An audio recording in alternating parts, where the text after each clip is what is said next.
colocar na tela aí para todo mundo dar uma olhada. Olha, imagino que a pessoa culpada, se é chamada, ela vai ser evasiva nas respostas, caso não vá direto ao assunto. Nesse caso, o entrevistador vai mudando a abordagem, sendo mais específico, né? Tipo, eu sei, alguma coisa assim. E o Musa traz o seguinte também, bem parecido, né? Podemos nos deparar com situações onde um entrevistado é suspeito de participação na situação verificada, porém, ele repete a frase não sei, ou seja, ele fica naquela negativa, né? Não sei, não fui eu, né? Como distinguir isso, Daniel? Se é verdade ou se é mentira? Aborda aí esses temas para a gente. Legal. Muito bom. Eu costumo falar o seguinte: uma fase de conhecimento, uma exploratória, você não confronta, não tem um confronto, tá? Salvo, eu posso trazer uma exceção de um confronto, que é a técnica do silêncio, né? A técnica milenar do silêncio, né? Que todos nós conhecemos. Então, quando a gente faz uma pergunta, né? Se a pessoa, que é um comprador de 20 anos, tem um relacionamento com fornecedores, assim, não sei quantos mil fornecedores ele já tratou, e a gente pergunta se alguém ofereceu suborno para ele, ele fala que ele nem sabe o que é suborno, né? E tem comportamentos assim, simulados, né? Desculpa. A gente simplesmente faz a técnica do silêncio, a gente não faz nenhuma outra pergunta, a gente fica olhando para ele durante 5, 10 segundos, e ele mesmo vai perceber que você não acreditou na resposta dele, e ele mesmo vai se contradizer, vai se enrolar, vai tentar minimizar, e vai acabar explicando a corrupção em Brasília. Agora, então essas situações acontecem, tá? Agora, nessa fase de conhecimento, nessa fase exploratória, se o entrevistado ou a entrevistada mente, deixa mentir. Eu diria isso, deixa mentir. Porque é a fase que você está analisando. Você não vai confrontar. E, evidentemente, quem tem culpa no cartório, né, o entrevistado ou a entrevistada que tem culpa no cartório, ele vai mentir. É natural do ser humano não entregar o jogo, a não ser que ele esteja sofrendo pressões externas e ele veja a sua entrevista lá e começa a desabafar porque ele quer falar.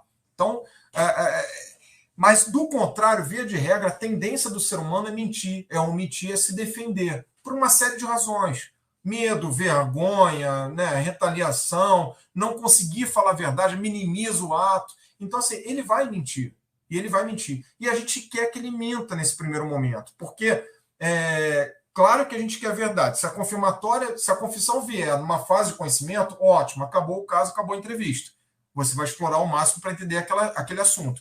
Agora, a tendência é que quem tem culpa no cartório ele vai mentir a todo momento. Ele vai apresentar sinais de dissimulação, sim. Como é que você faz isso? Calibrando lá desde o início da entrevista, né? Desde aquela fase do small talk.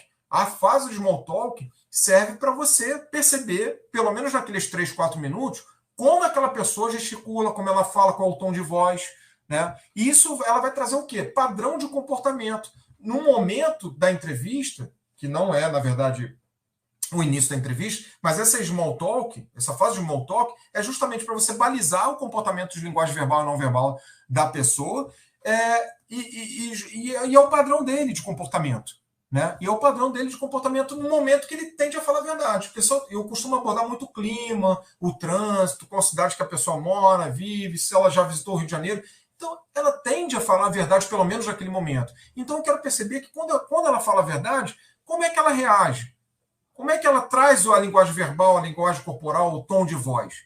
E eu tratando assuntos mais sensíveis depois da entrevista, se ela trouxer um padrão de voz diminuído ou elevado, junto com um comportamento que ela não me trouxe, que saiu do padrão, cruzou os braços de repente, não foi por frio, não. Foi porque naquele momento ela se fechou para aquele assunto, eu vou entender que aquele ponto de atenção pode ser um ponto de atenção por dissimulação, né, do canal paralinguístico, da linguagem corporal, da linguagem verbal, através da técnica SCAN.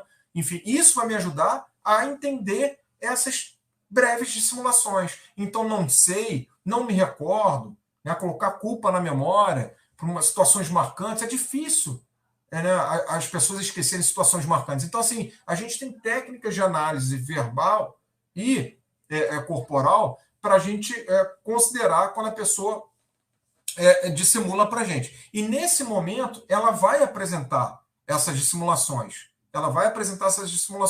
Ah, Daniel, E se você chegar numa confirmatória, você vai pegar esses pontos todos que ela dissimulou, junto com as evidências todas que você tem, e aí sim, na confirmatória, na fase confirmatória, você, no discurso inicial, você mostra que ela tem envolvimento, que ela tem culpa no cartório. E aí você tem todo um discurso, né, para você tratar mais o caso, para você mostrar que isso já está superado, o envolvimento daquela pessoa, e o grande objetivo naquela fase da confirmatória é exatamente entender o motivo pelo qual aquela pessoa fez aquilo. E não mais se fez ou não fez, porque isso já está superado. Então, assim, e aí sim, o confronto vai vir na confirmatória, não na entrevista. Na entrevista você vai colher. Poxa, aquela entrevista foi legal, aquela pessoa falou a verdade, ela foi aberta, ela tocou em todos os pontos, ela colaborou efetivamente. E às vezes a pessoa não tem um tempo de casa mínimo, ela realmente ela desconhece sobre aquele assunto. E aqui eu já estou tratando de possível informante, testemunha, é aquela pessoa que vem e traz, não sei, eu sou nova de casa, eu estou aqui há 1 mês, 2 meses, e efetivamente ela não sabe. Então, uma entrevista que a gente faz é 40 minutos, porque não tem mais para onde ir. E ela falou a verdade. E a verdade dela é falar que ela não sabe, e ela não sabe.